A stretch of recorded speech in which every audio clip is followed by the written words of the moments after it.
Assalamualaikum warahmatullahi wabarakatuh. Di sini kami kelompok 5 akan menjelaskan tentang algoritma Dijkstra, pohon dan pohon rentang, yang dimana mata kuliahnya matematika distrit. Dimana di sini kami beranggotakan 4 orang. Yang pertama Ahmad Ali Musa Hasibuan dengan NIM 001, Halimatus Sahdiah Simbolon dengan NIM 006, dan saya sendiri Putri Handayani Harahap dengan NIM 0017, Tarmizi Harahap dengan NIM 0025. Nah, di sini saya akan menjelaskan tentang algoritma Dijkstra. Sebelum kita menghitung bagaimana cara kerja algoritma Dijkstra, teman-teman harus tahu dulu apa itu definisi algoritma Dijkstra. Nah, pada tahun 1956 merupakan tahun awal lahirnya algoritma Dijkstra yang ditemukan oleh seorang programmer yang bernama Edgar Dijkstra. Nah, algoritma Dijkstra ini adalah sebuah algoritma yang dipakai dalam memecahkan permasalahan dalam menemukan jarak terpendek untuk sebuah grafik atau berarah dan berbobot.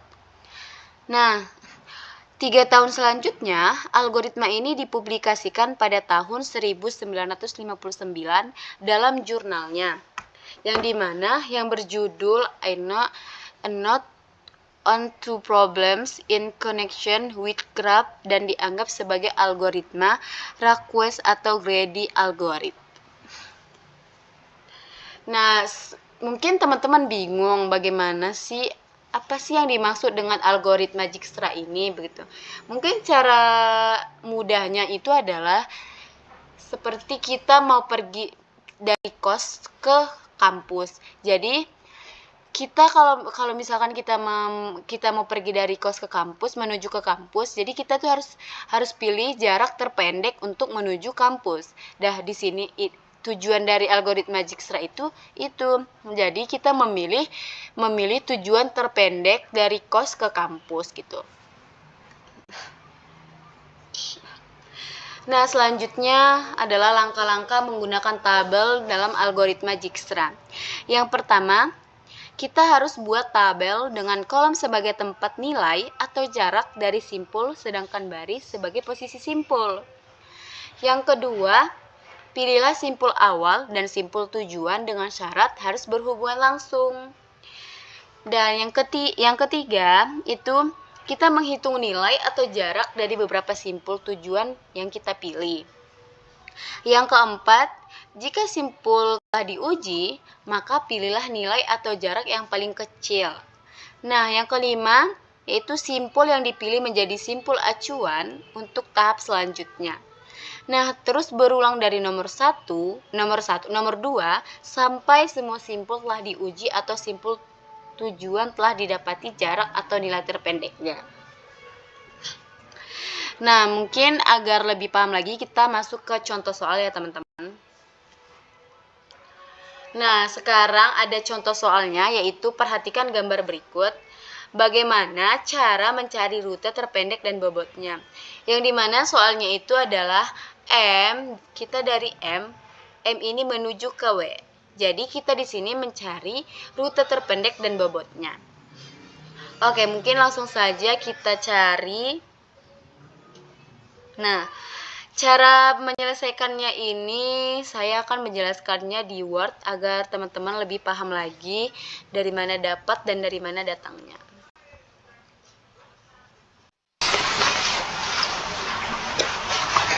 Baik, di sini saya akan menjelaskan contoh soalnya, yang dimana soalnya adalah bagaimana mencari rute terpendek dan bobotnya.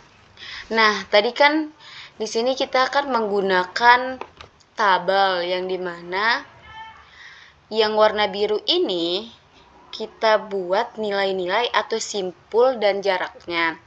Nah, yang dimana yang biru muda yang di bawah ini itu adalah lokasi yang kita pilih. Lokasi yang kita pilih itu seperti yang kita mulai dari mana gitu. Nah, soal kita kan ini M menuju ke W. Bagaimana bagaimana jarak terpendek M menuju ke W. Nah, yang pertama itu M, yang dimana M ini tidak mempunyai jarak, jadi kita tulis 0. Yang N kita belum mulai, kita belum memasuki, dan kita belum memasuki rute jalan dari N, jadi kita tuliskan aja dengan simbol tak hingga.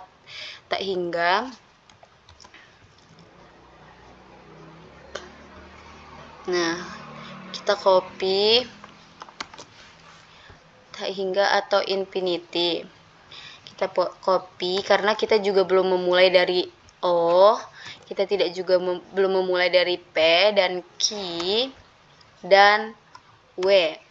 Nah, tadi dari langkah-langkah tadi kan katanya kita melihat yang paling kecil, yang dimana di antara 0 sampai tak hingga ini yang paling kecil itu 0. Jadi kita memulainya dari M. Oh, ini dihapus dulu, sorry. Nah, jadi kita memulainya dari M. Jadi kita tulis aja di bagian biru ini, kita tulis M. Yang dimana tadi saya kasih tahu bahwasanya yang biru ini adalah lokasi yang kita pilih, yang kita mulai gitu. Nah, M. Jadi kita tulis lagi karena M tadi kan udah dapat 0, jadi kita tulis 0. Dan MKN itu kita lihat dari soal MKN itu berapa. Jadi jarak MKN itu ada 3. Dan kita tulis jaraknya yaitu MKN. Kok 2 salah? 3. Dan kita menulis jaraknya langsung, penandanya. Jadi kita tulis MN. 3 jarak ke MN. Nah, selanjutnya yaitu M ke O, yang dimana M ke O ini masih bisa satu jalur, karena masih ada tanda panahnya, yang dimana jarak M ke O itu adalah 4. Jadi kita tulis aja 4, langsung kita tandai jarak dari MO. Nah, selanjutnya itu dari M ke P, yang dimana M ke P ini kan tidak bisa gitu, karena kan masih ada N gitu, karena ini masih ada terhalang, yang dimana tadi syarat dan langkah-langkahnya itu adalah yang bersyaratnya itu berhubungan langsung gitu, M ke P.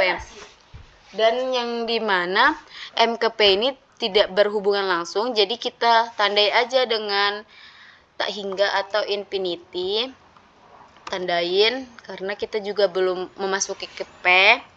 Dan M ke Q juga belum, jadi kita tandain aja dengan tak hingga atau infinity. Nah, selanjutnya yang tadi kan kita memulai dari M, jadi kita buat aja kayak gini agar kita tahu kita tadi memulai dari mana. Nah, selanjutnya kita cek yang dimana dari M ini kita cek yang mana paling kecil. Nah, yang paling kecil itu kan ada 3 ini. Berarti kita memulainya dari N. Kita lihat yang di atasnya ini. Yang paling kecil kan 3.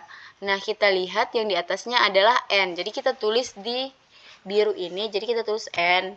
Nah, kita memulainya dari N gitu. Nah, setelah itu kan ini kan paling kecil, jadi kita tandain aja, kita tebalkan aja biar tahu kita udah memulai dari mana. Nah, sama kita copy aja yang di atasnya karena ini bakalan sama juga hasilnya.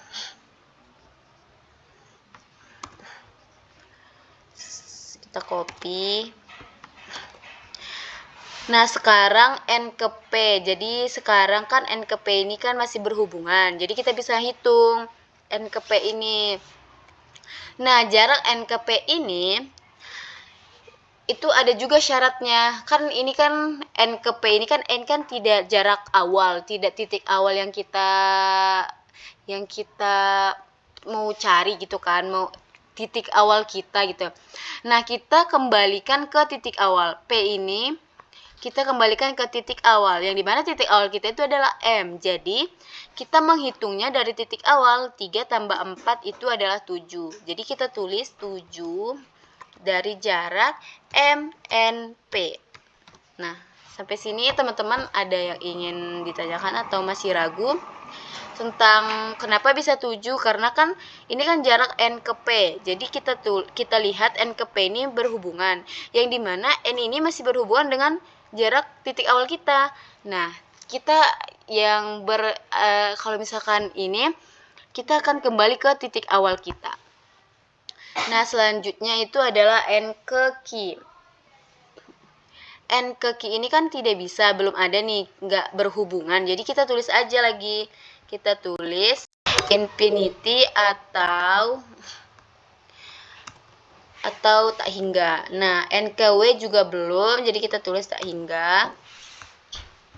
Nah, selanjutnya sama aja kayak tadi, kita lihat lagi yang dimana di N ini yang paling kecil itu adalah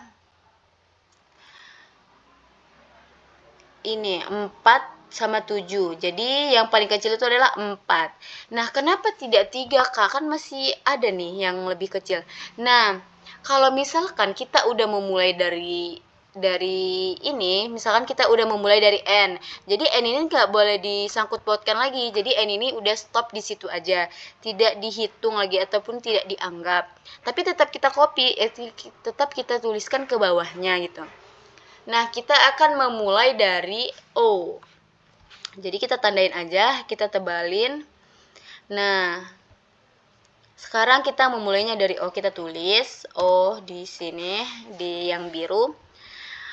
Kita copy, sama aja. Kita copy, karena ini kan udah ada hasilnya. Kita copy aja. Sorry.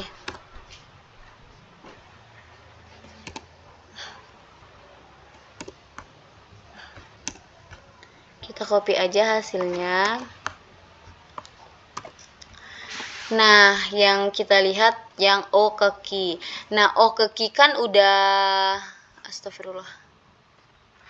O ke Q kan udah berhubungan nih, udah berhubungan. Jadi kita bisa hitung. Yang dimana tadi kan saya sudah bilang kalau misalkan ini kita tuh bakal kembali ke titik awal kita. Nah, titik awal kita kan ke M. Jadi 4 tambah 4 itu 8. Jadi 8 jarak dari M O Q. Nah, selanjutnya O ke W kan belum, tidak berhubungan nih. Tidak berhubungan, kita sama aja kayak tadi, kita tulis dan kita buat tak hingga atau infinity. Nah, sekarang kita melihat dari O ini yang paling kecil yang mana.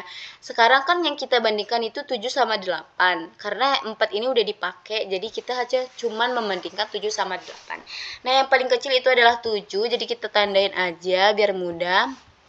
7, jadi kita memulainya dari P. Kita lihat P. Sama aja, kita copy.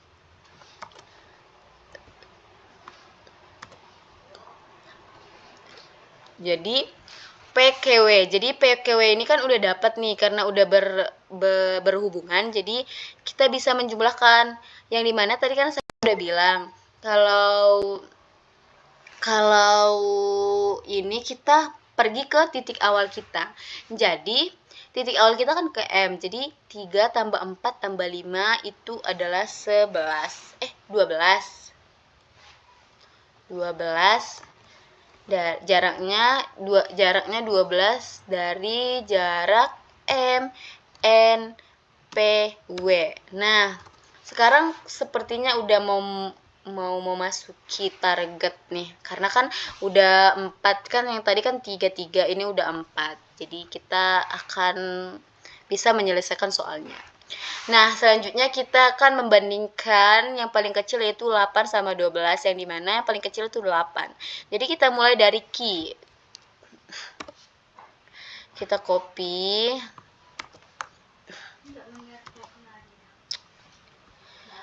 Oke, jadi Q ke W ini kan udah sejalan ataupun berhubungan.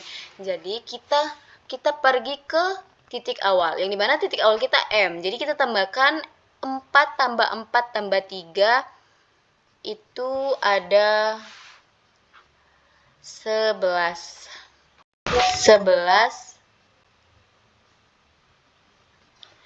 11 MO, yang dimana jaraknya MO Q W. Nah, sekarang udah kelihatan nih yang mana lebih kecil dan di mana yang lebih besar. Jadi, jarak terpendek dari soal kita itu adalah ini, MOQ, yang dimana hasilnya 11. Kalau misalkan kita dari MNPW ini kan hasilnya 12, jadi jarak terpendeknya itu adalah MOQ.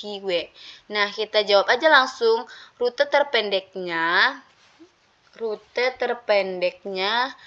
adalah MOQ.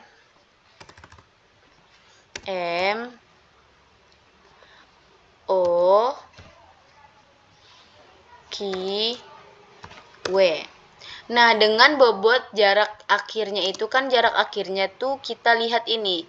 Kita lihat berapa hasilnya. Jadi jarak akhirnya itu adalah 11. Nah, udah selesai. Jadi rute terpendeknya itu adalah MOQ, M menuju O, menuju Q, dan menuju W. Nah, dengan bobot jarak akhirnya 11. Oke. Mungkin cukup sekian penjelasan dari saya. Kurang dan lebihnya saya mohon maaf. Assalamualaikum warahmatullahi wabarakatuh. Baik, di sini saya akan melanjutkan penjelasan dari materi kelompok kami, yang dimana materi yang akan saya jelaskan itu adalah pohon. Jadi pohon ataupun tree adalah graf yang tak berarah, terhubung, yang tidak dapat memuat sirkuit sederhana. Diagram pohon dapat digunakan sebagai alat untuk memecahkan masalah dengan menggambarkan semua alternatif pemecahan. Jadi, menurut definisi di atas, ada dua sifat penting pada pohon. Yang pertama itu terhubung, dan tidak mengandung sirkuit dan tidak memuat sirkuit sederhana. Sebetulnya di dalam pohon ini memiliki tiga sifat. Yang pertama itu tak berarah, terhubung, dan tidak memuat sirkuit sederhana. Cuman di dalam graf ini tak berarah itu maksudnya seperti tidak memiliki petunjuk, tidak memiliki arah, ataupun tidak memiliki tanda panah. Misalnya A ke B, dia dilengkapi dengan tanda panah ataupun tanda arah. Nah, di dalam graf ini tidak memiliki seperti itu. Jadi sifat penting itu cukup terhubung dan tidak mengandung sirkuit.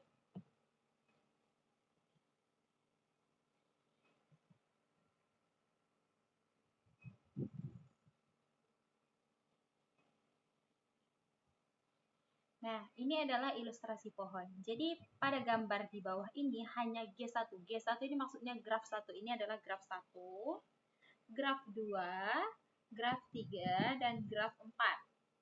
Nah, pada gambar di bawah hanya graf 1 dan graf 2 yang pohon. Graf 1, graf 2 yang hanya pohon. Kenapa dia dikatakan hanya graf 1 dan graf 2 saja yang pohon? Karena di dalam graf 1 dan graf 2 ini sudah jelas tidak ada tanda arah ataupun petunjuk, garis seperti tanda panah tidak ada, berarti dia tak berarah. Terus terhubung. Terhubung ini maksudnya setiap lintasan, setiap simpul memiliki sebuah lintasan. Nah, ini antara A, D, F ini kan terhubung. Ini ADF ini kan membentuk suatu simpul kan. Nah, kalau dia sudah membentuk suatu simpul lintasan, setiap lintasan ataupun simpul, maka dia termasuk terhubung. Nah, atau begini juga. Begini bisa, begini bisa, begini juga bisa. Nah, seperti itu. Nah, sifat yang ketiga itu tidak mengandung sirkuit. Sirkuit itu maksudnya dia seperti misalnya huruf awal itu A. Misalnya A, B, C. A, B, C. Misalnya A, D, C. Nah, dia kalau dia memiliki sirkuit, dia pasti akan kembali ke huruf awalnya itu. Jadi misalnya seperti ini. A, D, C, A. Dia menambah satu lintasan. Jadi menutup antara ADC ini tertutup. Dia membuat lintasan antara C dan A dan C ini. Jadi kalau dia tertutup, ada garis di sini tertutup, maka terjadi dia adalah dia termasuk sirkuit. Nih, kalau dia terhubung ataupun menambah satu lintasan antara A dan C, maka dia termasuk sirkuit. Nah, di dalam di dalam graf satu ini tidak ada sirkuit. Tidak ada sirkuit. Maka dia dinyatakan sebagai pohon. Nah, maupun di graf 2 ini. Mungkin di graf 2 ini terlihat ini seperti sirkuit. Nah, ini bukan sirkuit, walaupun di sini membentuk atau menutup sebuah lintasan, terlihat seperti menutup sebuah lintasan, tapi ini tidak menutup suatu lintasan karena dia tidak ada di tengah ini derajat ataupun huruf ataupun variabel atau titik yang memotong antara A ke F, B ke E. Jadi ini termasuk bukan sirkuit. Nah, jadi graf 2 ini juga termasuk pohon. Nah, di graf 3 ini katanya tadi, graf 3 bukan pohon karena ia mengandung sirkuit A, D, F, A, sedangkan A, D, F, A. Kenapa dia mengandung sirkuit? Lihat ini. Katanya kan A, D, F, A. A ke D, D ke F, F ke A. Nah, A, D, F, A ini kan menjadi suatu lintasan tertutup. Jadi sirkuit itu termasuk juga lintasan tertutup nih. Dia kan tertutup nih. Berarti ini termasuk sirkuit. Karena salah satu dari sifat yang kedua itu tidak terpenuhi, maka ini bukan pohon. Nah, pada graf 4 bukan pohon karena ia tidak terhubung. Nah, Anda jangan tertipu dengan persilangan dua buah sisi dalam hal sisi AF dan sisi BE karena titik silangnya bukan menyatukan simpul. Nah, kenapa ini dikatakan tidak berhubung? Karena kalau misalnya dia berhubung, ini gambar ini persis dengan graf 2, cuman graf 2 ini terhubung. Dia terhubung di sini. Nah, dia terhubung di sini. Seharusnya ini bisa terhubung antara A dan B ataupun E dan F. Kalau misalnya antara E dan F ataupun A dan B ini terhubung, membuat suatu sisi ataupun garis di sini, maka ini terhubung.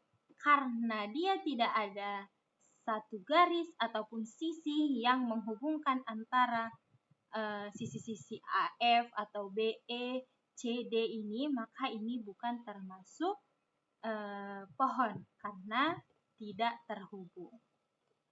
Oke. Selanjutnya adalah hutan atau forest, yang dimana beberapa pohon dapat membentuk hutan. Hutan ini atau forest adalah kumpulan pohon yang saling lepas. Kita dapat juga menyatakan bahwa hutan adalah graf terhubung yang tidak mengandung sirkuit, yang dalam hal ini setiap komponen di dalam graf terhubung tersebut adalah pohon.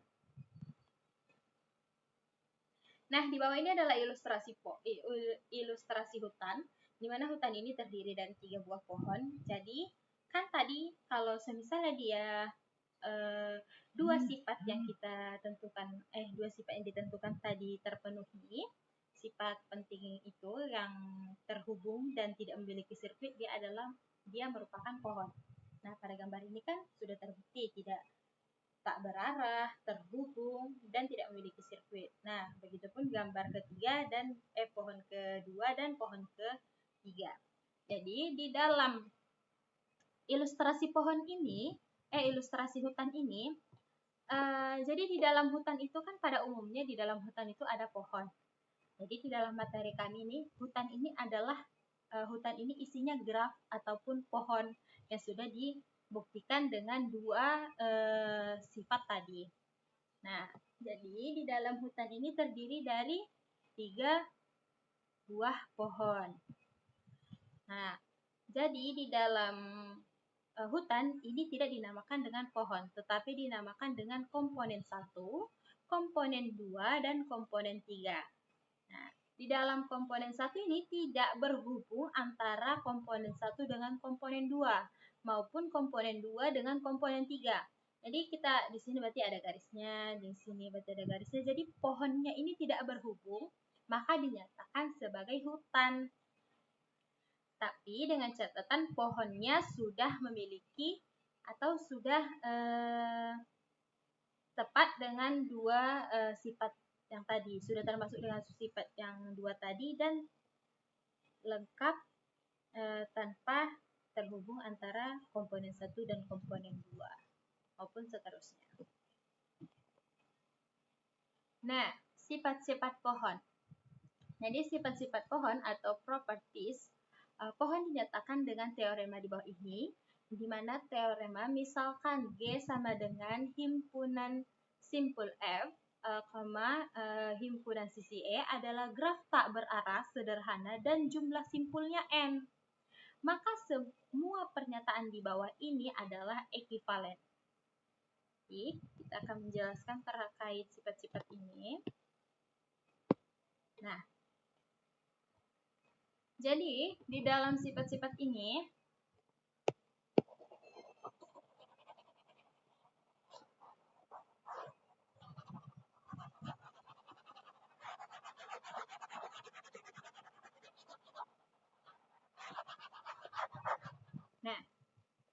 tadi, jadi di dalam pohon ini juga memiliki sifat-sifat umum itu adalah ada berupa 6 sifat. Nah, kita cek satu-satu sifatnya ini di dalam suatu graf yang telah kita buat. Kita bikin dulu tandanya.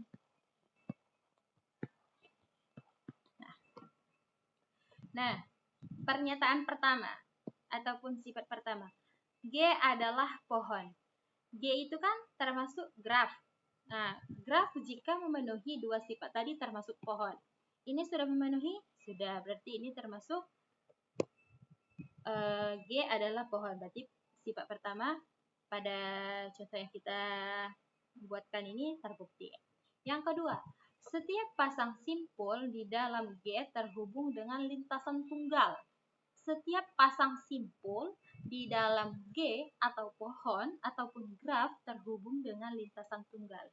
Nah, simpul, pasang simpul. Berarti simpul itu kan simpul itu seperti ini.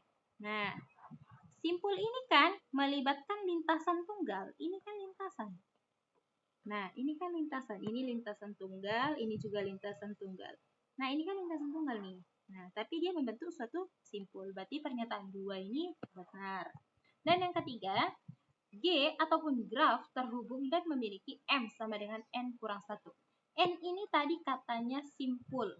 Nah, bagaimana, di mana dilihat simpul itu? Simpul itu adalah ini. 1, 2, 3, 4, 5, 6. Nah, berarti N sama dengan 6. M sama dengan N dikurang 1. 6 kurang 1 sama dengan 5. Apakah buah sisinya betul 5? Kita cek.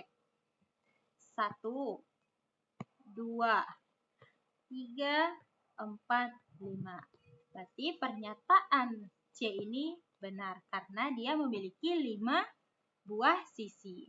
Nah, yang selanjutnya ada G tidak mengandung sirkuit. Tidak mengandung sirkuit. Tidak mengandung sirkuit. Berarti kita lihat aja. Di dalam ini kan tidak ada yang menambah satu garis seperti ini. Ataupun lintasan tertutup tidak ada kan.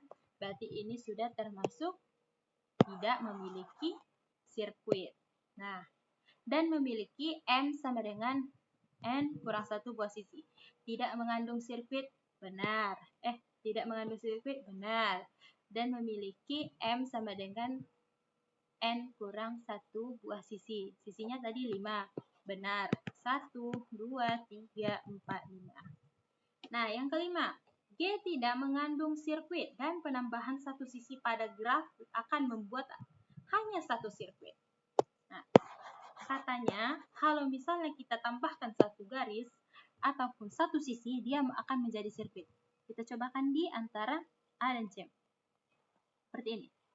Kalau kita tambahkan di sini satu buah sisi, maka dia akan membentuk satu buah sirkuit. Yang dimana sirkuit ini adalah satu lintasan tertutup. Berarti kan cuma satu lintasan tertutup, berarti pernyataan yang kelima ini betul. Nah, selanjutnya yang terakhir, G ataupun graf terhubung dan semua sisi adalah jembatan. Yang dimaksud dengan jembatan ini adalah sisi yang bila dihapus menyebabkan graf terpecah menjadi dua komponen. Nah, misalnya kita pecah dia menjadi dua komponen. Tadi komponen itu seperti kalau misalnya di dalam hutan dia ada kayak kita jelaskan tadi, dia kayak ada dua pohon yang tidak saling berhubungan, tetapi dia membentuk sebuah graf ataupun pohon. Nah, apabila antara C dan E ini kita hapuskan, maka yang ini kan ini satu sisi ini kita hapus, sisi ini kita hapus, maka dia akan terjadi seperti ini. B, A, D. Nah, maupun E,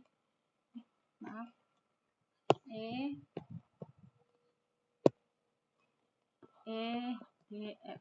Nah, ini kan juga akan terbentuk, akan terpecah menjadi dua komponen. Nih komponennya. Kalau kita buang satu ini, berarti pernyataan yang terakhir itu benar. Selanjutnya,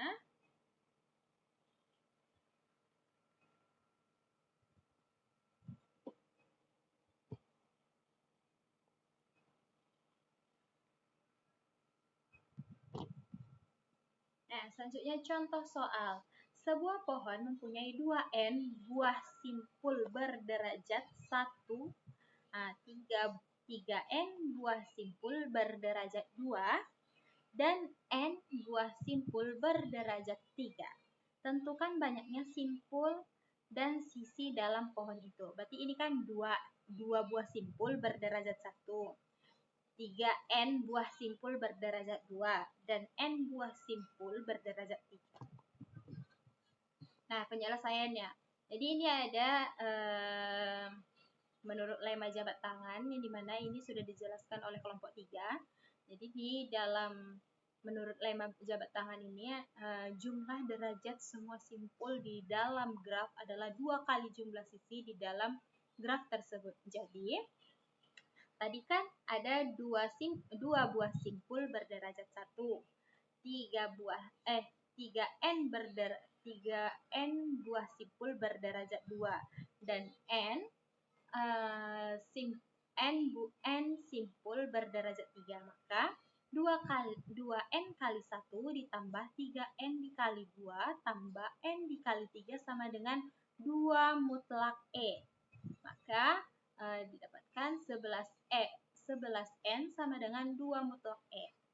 Menurut teorema, ini kita hubungkan dengan teorema lema jabat tangan. Menurut teorema, jumlah sisi pada sebuah pohon adalah jumlah simpul minus 1. Jadi, mutlak E sama dengan 2N ditambah 3N ditambah N sama dengan 1. Sama dengan 2N ditambah 3N, 5N tambah N. Berarti 6N dikurang 1. Nah, berarti dengan menyulihkan persamaan terakhir ke persamaan pertama, maka 11N sama dengan 2 dikali 6N dikurang 1 sama dengan 2 kali 6N, 12N.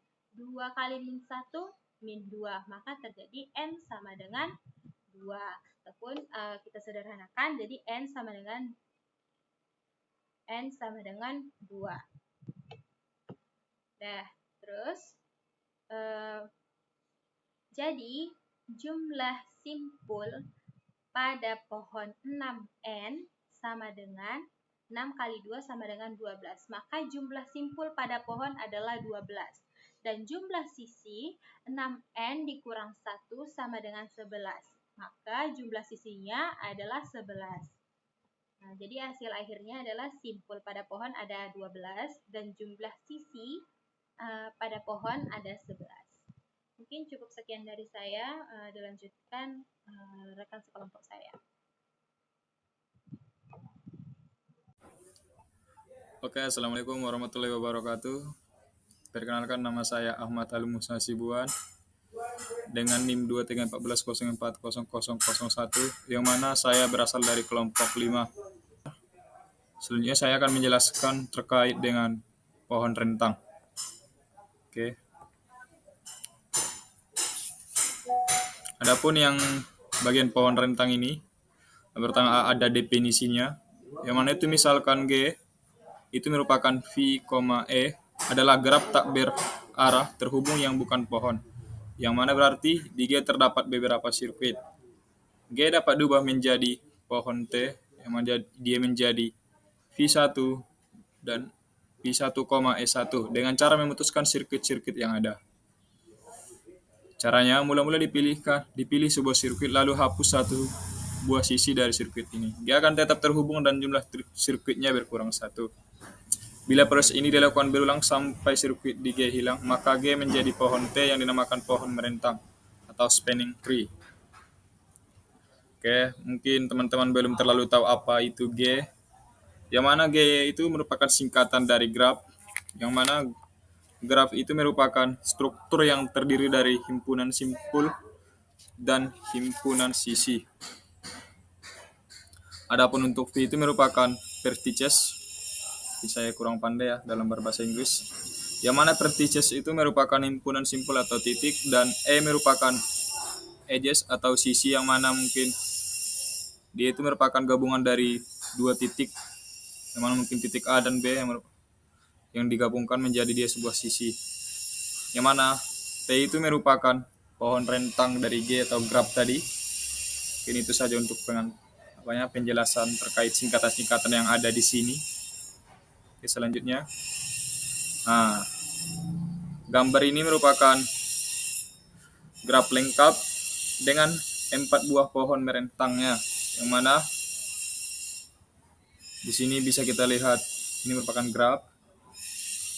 Mungkin bisa kita namai searah jarum jam dia A, B, C, D, mulai dari sisi paling kanan bawah A, B, C, D, yang mana ini menjadi, yang T1 itu menjadi seperti ini, T2 juga menjadi ini, tetapi tidak menghilangkan edges atau titik-titiknya, melainkan hanya dibagi-bagi dia menjadi 4 bagian yang ada. Oke. Selanjutnya, hal yang harus diperhatikan itu kita harus mengingat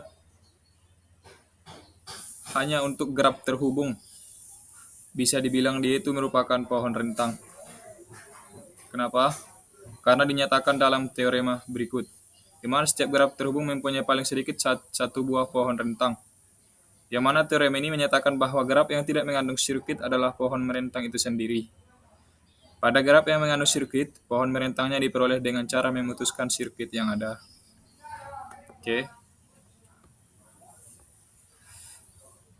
Oke, untuk graf terhubung G dengan A buah simpul dan B dan buah sisi, kita dapat menghitung jumlah cabang dan tali hubungnya dengan rumus, yang mana jumlah cabangnya sama dengan N kurang 1, jumlah tali hubungnya itu M kurang N tambah 1, dan pada graf tidak terhubung dengan K komponen, N merupakan buah sisi dan buah simpul. Seperti di atas tadi, jumlah cabang menjadi N dikurang K, jumlah tali hubung menjadi M dikurang N tambah K. Menjadikannya jumlah cabang pada pohon merentang dari sebuah graf G disebut rang graf G, dan jumlah tali hubung pada graf G disebut nullity graf G, yang mana dapat dilihat bahwa rang plus nullity jumlah sisi graf G, yang mana nullity graf sering diacu pada bilangan siklomatik atau bilangan Betti prima. Oke, mungkin itu saja untuk terkait penjelasan pohon merentang atau nama kerennya itu spanning tree. Oke. Selanjutnya itu ada pohon merentang minimum. Yang mana misalkan pemerintah akan membangun jalur rel kereta api yang menghubungkan sejumlah kota seperti yang digambarkan oleh graf pada gambar slide sebelum selanjutnya. Yang mana kan biaya rel kereta api itu mahal. Jadi untuk pembangunan jalur kereta ini tidak membuka langsung dua buah kota, tetapi membangun jalur rel kereta api seperti pohon merentang. Karena di dalam sebuah graf mungkin saja terdapat lebih dari satu pohon merentang, yang mana harus dicari pohon merentang yang mempunyai jumlah jarak terpendek. Dengan kata lain harus dicari pohon merentang minimum. Mungkin bahasa dari PPT kami ini kurang jelas, mungkin saya akan membuat penjelasan lebih mudah dipahami. Yang mana kan pohon merentang minimum ini tujuannya untuk membuat jalur kereta api agar nanti untuk mengirit biaya pembangunannya. Soalnya semakin panjang dia kan, semakin banyak pula bahan yang dibutuhkan untuk membangun rel kereta tersebut. Jadi kalau semakin bisa diminimumkan rel kereta api itu, menjadikannya lebih efisiensi dalam anggaran yang ada.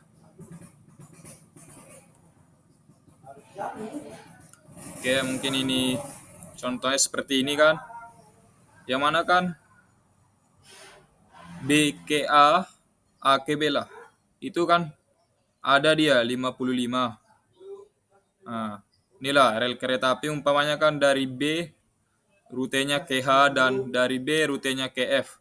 Yang mana kan sini pun bisa kita lihat umpamanya kan A ke F pun bisa. Mungkin yang dimintanya kan B ke F serta juga A ke F atau A ke H serta juga ke G. Nah kan bisa dilihat di sini setelah digunakan pohon merentang minimum sih lebih tepatnya. Yang mana kan untuk rute A ke F itu menjadi hanya dibutuhkan panjangnya sekitar berapa nih? 50. Kalau kita memakai dari A ke D terlebih dahulu, ke H, baru ke G sama ke F, nah, maka akan lebih banyak sekitar 75, 125 berarti 135.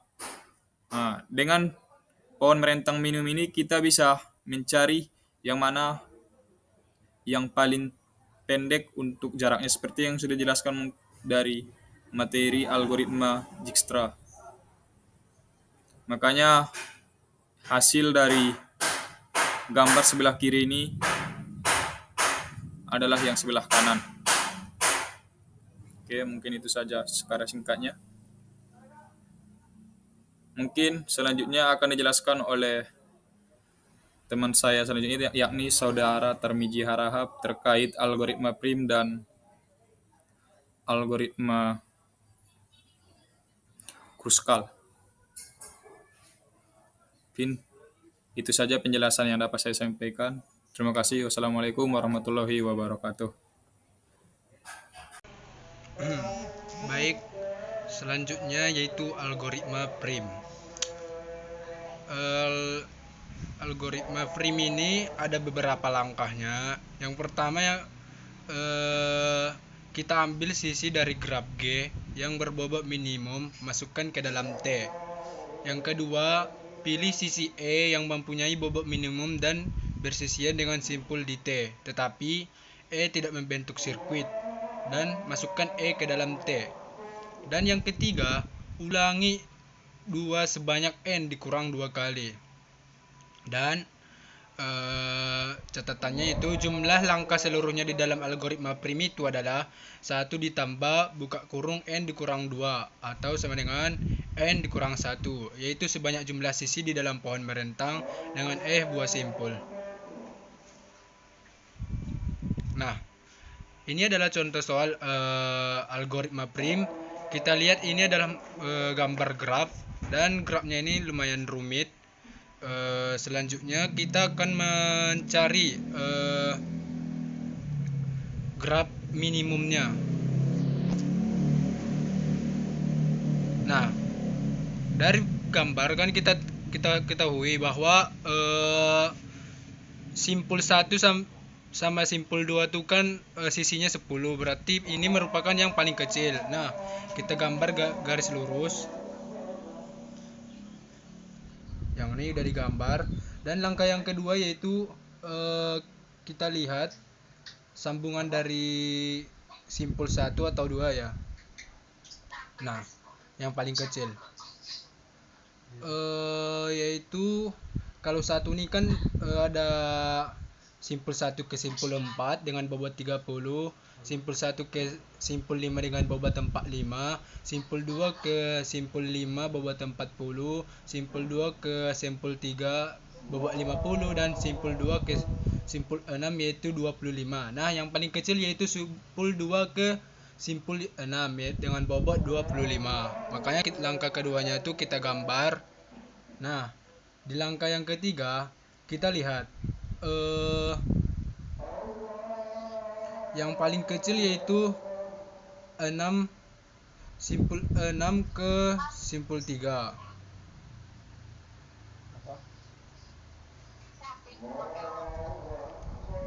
dengan bobot 15. Dan selanjutnya kan kita bisa perhatikan kalau kita ilustrasikan ini kan 1,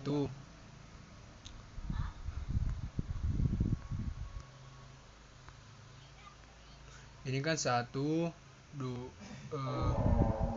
ke sini dan ke sini. Nah, sampai sini kan kita bisa lihat mana yang kalau 3 ini kita sambung ke simpul 2. Sorry, harusnya ke sini.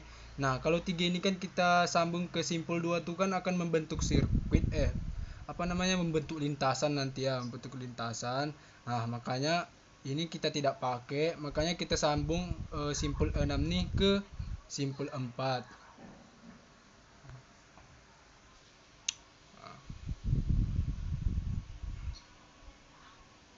Nah, di langkah 4 nih, dan di langkah kelima simpul 3 kita sambung ke simpul 5, dan otomatis simpulnya ini semuanya saling tersambung, dan inilah jadinya pohon merentang minimum yang dihasilkan yaitu seperti ini dengan bobot 10 ditambah 25 tambah 15 tambah 20 tambah 35 yaitu 105. Nah, ini juga ada contoh soal untuk pohon dan kita disuruh mencari 3 buah pohon merentang minimum yang berbeda beserta bobotnya untuk graf pada gambar di bawah ini menggunakan algoritma Frame. Nah, fun fact ya teman-teman bahwa pohon merentang yang minimum yang dihasilkan tuh tidak selalu unik. Maksudnya tidak selalu unik nih bukan satu-satunya, bisa jadi nanti ada gambarnya lain tetapi nilai bobotnya ini sama, minimalnya tuh sama tetapi gambarnya ini berbeda. Nah, di contoh soal kedua inilah salah satu yang menghasilkan 3 buah pohon berbeda dengan 3 buah pohon berbeda yang minimum dengan bobot yang sama. Ini contoh soalnya. Nah, kita lihat penyelesaiannya. Graf tadi memiliki beberapa sisi yang berbobot sama, maka ada kemungkinan pohon merentang minimumnya lebih dari 1. 3 buah diantaranya seperti gambar di bawah ini. Nah, kurang lebih seperti ini pohon merentang minimumnya yang dengan menggunakan algoritma Frame. Dan kita lihat ketiga buah bobot merentang minimum di atas hanya bentuknya yang berbeda, namun jumlah bobot seluruhnya sisinya tetap sama, yaitu 36. Teman-teman bisa lihat walaupun pohonnya berbeda tetapi bobotnya sama. Nah, yang keempat yaitu algoritma Kruskal. Harus diingat bahwa pohon merentang didefinisikan hanya untuk graf terhubung, karena pohon selalu terhubung. Pada graf terhubung terdapat setidaknya 1 buah pohon merentang. Sifat ini dinyatakan dengan teorema berikut ini. Teoremanya yaitu Setiap graf terhubung mempunyai paling sedikit satu buah pohon merentang. Teorem ini menyatakan bahwa graf yang tidak mengandung sirkuit adalah pohon merentang itu sendiri. Pada graf yang mengandung sirkuit, pohon merentangnya diperoleh dengan cara memutuskan sirkuit yang ada. Nah, kita lihat langkah-langkah dari penyelesaian dari algoritma Kruskal nih. Nah, di sini seperti contoh soal dari algoritma prim tadi, kita disuruh meninjau kembali graf pada di bawah ini, mencari rentang minimumnya dengan algoritma Kruskal. Tadi kan kita sudah tahu bahwa bahwa pohon merentang minimumnya ini adalah seperti gambar B dan pohonnya ini yaitu di gambar A. Nah, dengan menggunakan algoritma Kruskal, pertama-tama yaitu kita urutkan harusnya ini yang pertama slide-nya. Nah, pertama-tama kita buat dulu langkah 0 dan kita tulis simpul-simpulnya di sini saling berurutan. Nah, setelah itu kita cari bobot yang paling kecil dari soal pertama tadi. Nah, di soal pertama ini kita lihat bahwa bobot yang paling kecil yaitu sisi yang menghubungkan simpul 1 dan simpul 2. Maka di langkah pertama kita tulis 1 dengan 2. Nah, dengan bobot 10. Dan yang langkah kedua kita cari yang lebih kecil selain 10 tadi kan. Setelah 10 maksudnya. Nah, di sini kita lihat bahwa bobotnya yaitu 10 dan 20, di mana 20 ini adalah 4 simpul yang menghubungkan 4 dan 6. Maka harusnya 15, tidak nampak tadi. Yang menghubungkan simpul 3 dan 6. Kita lihat. Nah, setelah itu kita lihat selanjutnya bobot yang 20 yang sisi yang menghubungkan simpul 4 dan 6. Kita gambar. Nah, dan yang keempat yaitu bobotnya 25. Simpul yang menghubungkan 2 dan 6. Nah, teman-teman harus hati-hati memperhatikannya. Di sini ada kata-kata ditolak. Mengapa ditolak? Karena apabila kita hubungkan dengan 2 6 nih, sorry. Ini bukan ditolak ya teman-teman. Yang nomor 5 nih simpul yang menghubungkan sisi 1 dan 4 yaitu dengan bobot 30. Nah, ini ditolak karena apabila kita hubungkan simpul 1 dan 4, maka ini akan bisa membentuk sirkuit, dan salah satu untuk hutan merentang minimum itu yaitu tidak membentuk sirkuit. Makanya ini ditolak. Dan langkah yang keenam yaitu dengan bobot yang kita urutkan bobotnya dan kita lihat 35. Simpul yang dihubungkan yaitu 3 dan 5. Nah, kita hubungkan. Dan apabila semua simpul sudah terhubung 1, 2, 3, 4, 5, 6, maka